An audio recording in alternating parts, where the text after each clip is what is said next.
Greetings, all future people.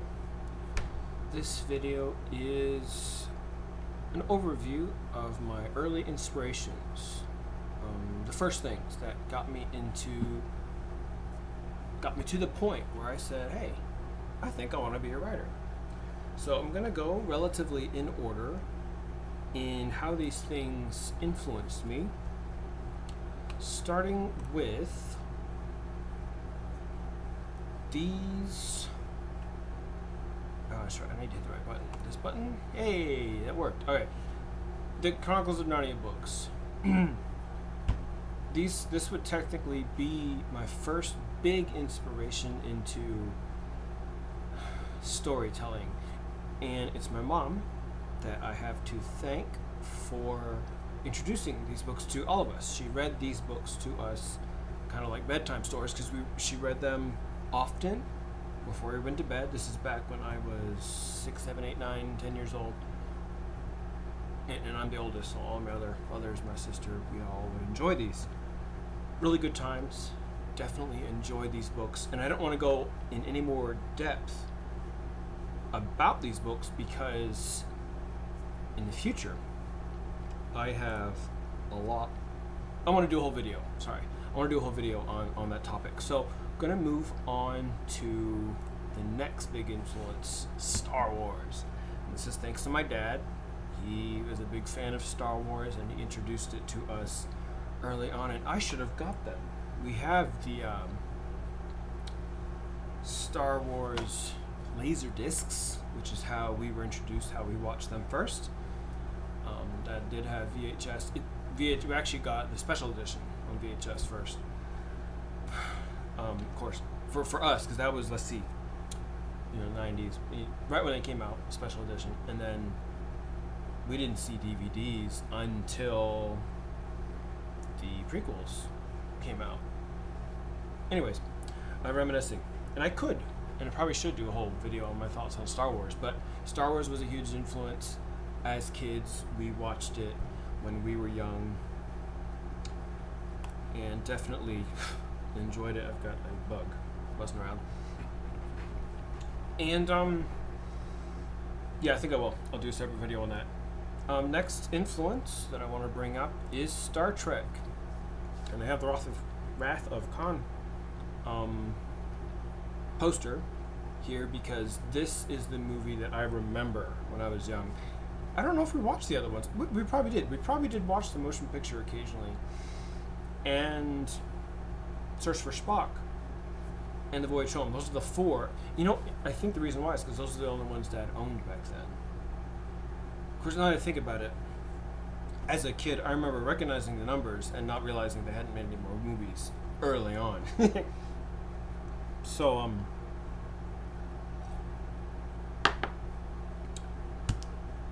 but The Wrath of Khan had a huge effect on me, and obviously it's an excellent movie.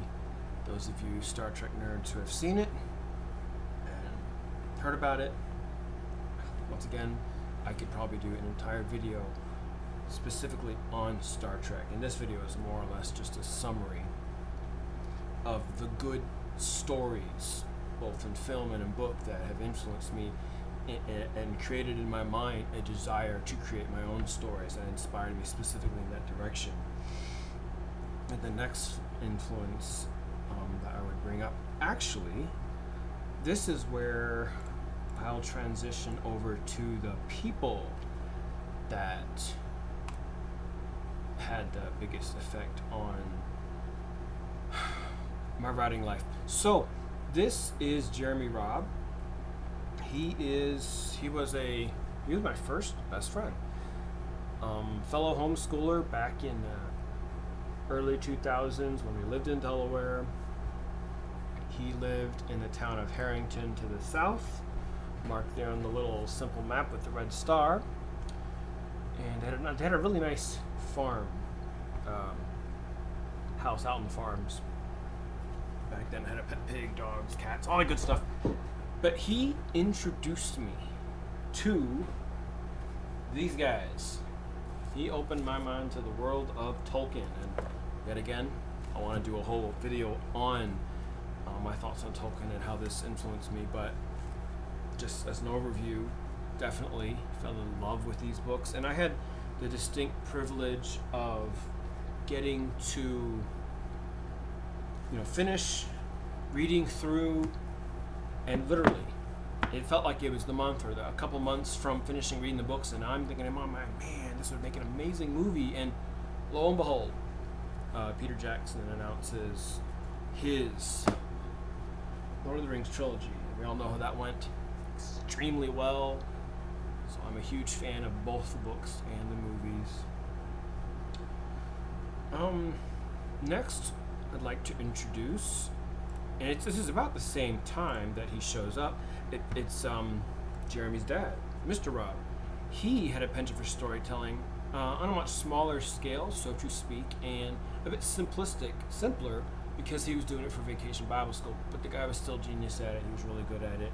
He had very imaginative plays that he would put together for the week-long Vacation Bible Schools we would do at school or at church there in Dover, Delaware. Like, we're talking villains and protagonists, guys in armor, knights and ladies and queens. It was so cool what he did for the kids, and I had fun getting to take part acting out some of the parts. My mom may have a video on it in her channel. I need to remember to add that. If she has a video on it, I'll add that link to the bottom, the details, the description of this video. So look for it there if I find it. If not, I'll put a note that I don't. But I remember, even though it was not a heavy thought, it was there. I remember at the time thinking, wow, this is so cool, because I saw Mr. Raab's notes as he would prepare these stories for each week. And then, of course, he would act out. He usually acted out the villain part. One year specifically, my mom, because she's an artist, creator, she made costumes for this particular VBS set, and he had this awesome villain's costume, big horn helmet, all that good stuff. Anyways, even his son Jeremy here, he played it. Let me get this right. There, Jeremy here played a sidekick to the main villain, which Mr. Robb played. A lot of fun. Short story, focus in. It inspired me. It inspired me in a big way. Now next, actually I'm not quite sure where to go next, because at this time in life, I'm a teenager when I'm introduced to Lord of the Rings, and there was a number of other influences that started jumped in, because I started to really get into reading then. Some of the other books that I read, and I don't know which came first. I'll do this one first since it's a individual story. This awesome, just single little, I guess it's kind of like a novella. Not even 200 pages. Oh, it is 200 pages. Nice. 213 pages. Great book. I loved it. It even had these nice little pencil drawings in it, and I appreciated that very much as it helped guide. I like drawings in books. My books, though not comic book, not full drawings, they will have drawings sprinkled throughout, such as this, and the Narnia books did. I have the Narnia books sitting right here, or most of them. Missing number 2? Yes, missing number 2. And those are the very books my mom read to me. Anyways, this was a book put out by Bob Jones University. We got it through the homeschooling program. Oh, I love this. This is a nice map in the front here. Anyways, this book inspired me in many ways. It's right in there with the Lord of the Rings and the Narnia, the fantasy element, perfectly done. I think this would make an excellent movie. It's just got a lot of the great elements.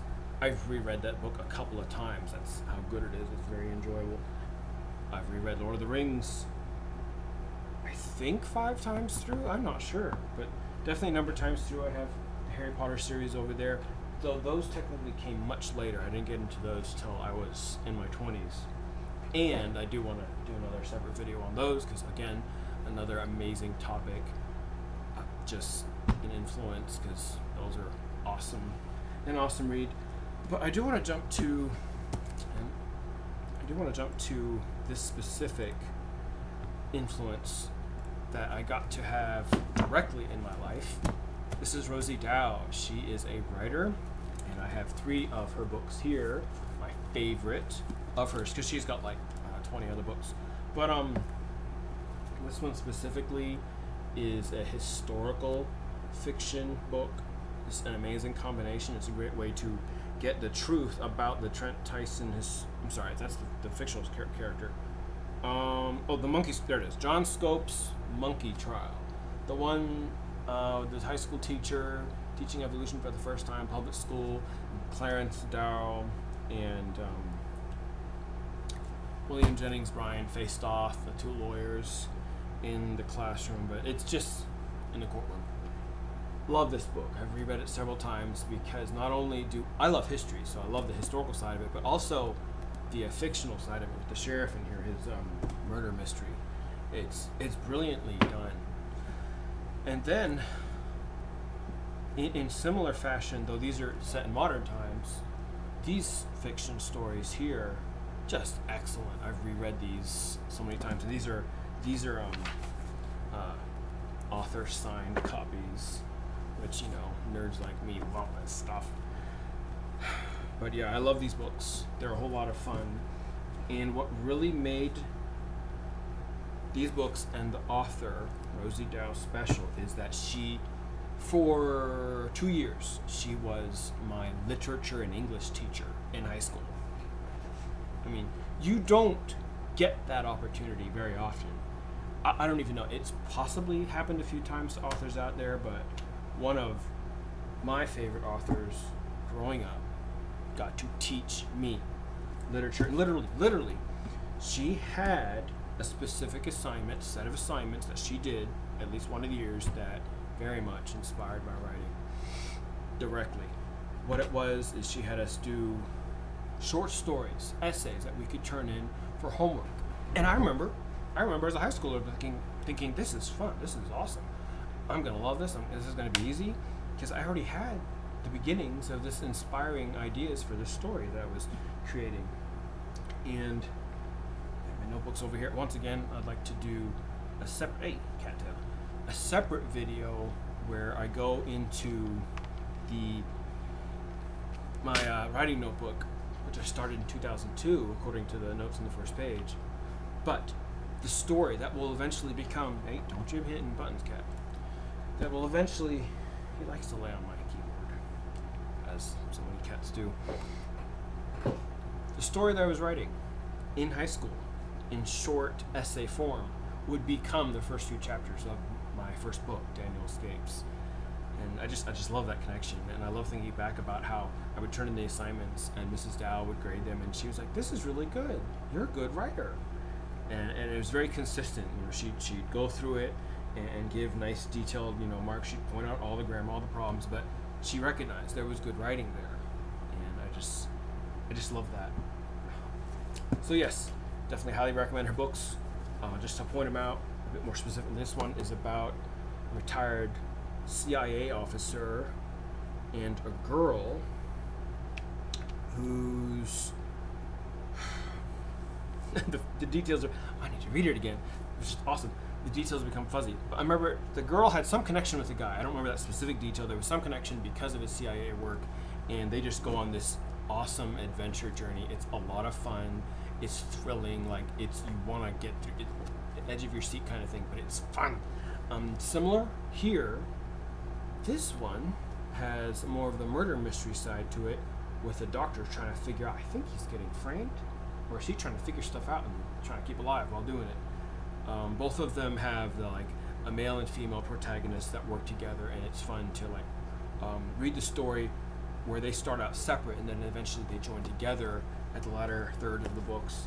Again, just great. And this is technically a dual writing by Rosie Dao and Andrew Snaden, so two authors, but still, Rosie Dao is the one who's I'm the fan of, and this is her book. So anyways, there's that. I spent enough time there. I should bring this up because this is books that I read around the same time as well. Frank Peretti, specifically his Piercing the Darkness and This Present Darkness books. These are technically second copy. The original, I don't know if we still have them, but the originals, Mom and Dad had them. I don't know if they ever read them, but I saw them. I was like, what is this? And I saw the author, I saw this picture, and I remember just the book had always sat on the shelf, been there for years, and as a teenager, I was like, as I'm in this book reading phase, I pulled this thing out, I'm looking at the cover, and I'm just like, this is fascinating. And that's just a little American church. Like, the picture's totally normal to here. And you go, what is this? That picture pulled me in.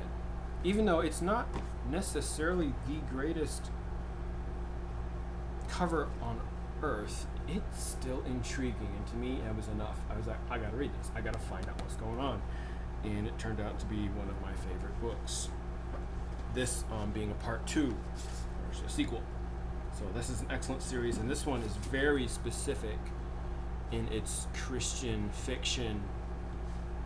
Allegory is not the right term, because what it describes, even though it is fiction, as far as I know, this describes a very real thing, like a spiritual side of what goes on in the world, angels and demons fighting in the background.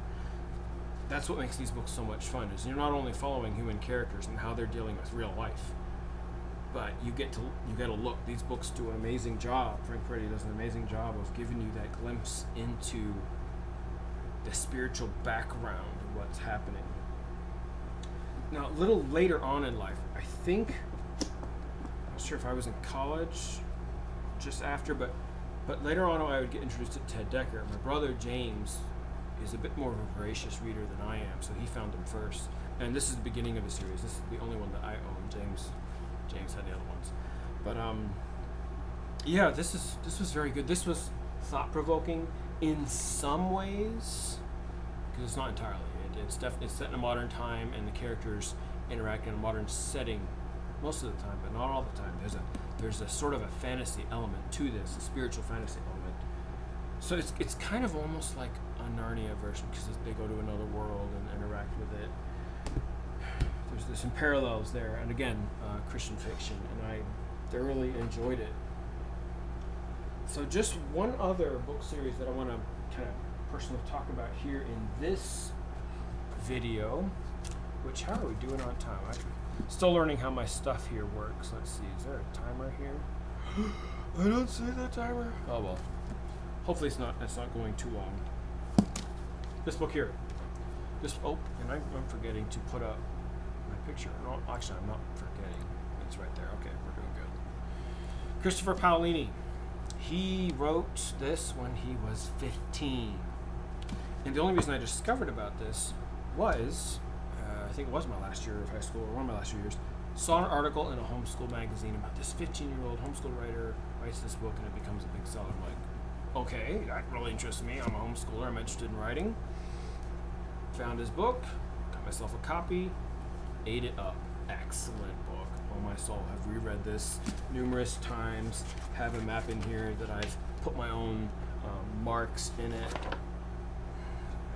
Again, trying to figure out how to. There we go.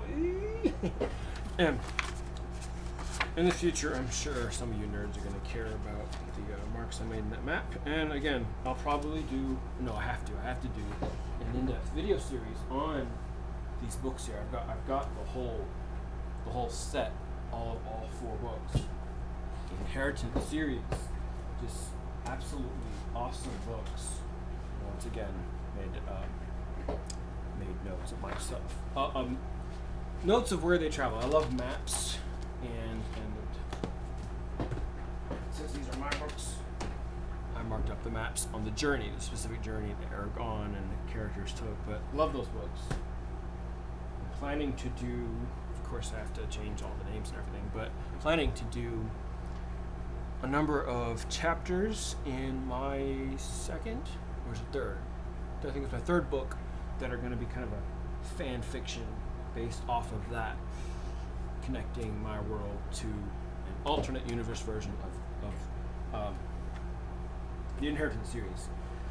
But love the writing. It is, again, excellent, very detailed, and probably one of the bigger influences in my life, because I've been told by 2 different people, beta readers, that my book writing style reminds them of Christopher Paolini, because they had both read his books. So those are the things that are the biggest influences in my life. That's right, I remember now. I did want to mention one more, and that's Timothy Zahn. Also about the same time that I discovered this one, again, like I said, getting into some more serious reading, discovered Star Wars books, and Timothy Zahn's, I think, were the very first ones. Him and James Luceno. But the trilogy he wrote, the first sequels to the original Star Wars movies, and still far superior stories, where Mara Jade is introduced, the Emperor's Hand, and Juris Sabath, the rogue Jedi Master that was originally on Outbound Flight, and then Clone Luke, and all that good stuff. Oh, how could we forget Grand Admiral Thrawn? That's where he's introduced with his Nogri bodyguards and his, the way I say it, Yulsamari. I don't think that's how it's said, but the lizard creatures that were anti-force. It just again, genius writing. I've read those, definitely read them through twice. Don't know if I've read them more than that, but I love them and I would read them again. So those things that I've just gone through, including, of course, these people here, and I've talked about them, these have been the key influences in my mind that got me to a point where I started to write. Now, I didn't write a lot early on, and I'll do another video where I go through my notebook, my writing notebook, which we'll go ahead and do a quick preview. It's right here. This guy here is a 5-subject notebook. So we're going to dig into this here. In 2002, according to the first page here, I started writing. And early on, I have some notes about those people influencing me. But again, that's not the video. This one is just a survey of these key things. So movies, sci-fi, fantasy. Yeah, there's a number of things that go into all writers and what inspires them. But these are the things that went into inspiring me from a very young age, because again, Narnia and Star Wars especially, these are the first two, and these are the key influences. There's definitely a lot more. If ever a documentary was made on me, I guess we'd go in more depth, or if I wanted to do my own video on it, I don't know, maybe. But for right now, just a summary of the things, like I said, that inspired me. I guess that's all I wanted to put out just now. So, hope you enjoy. Peace.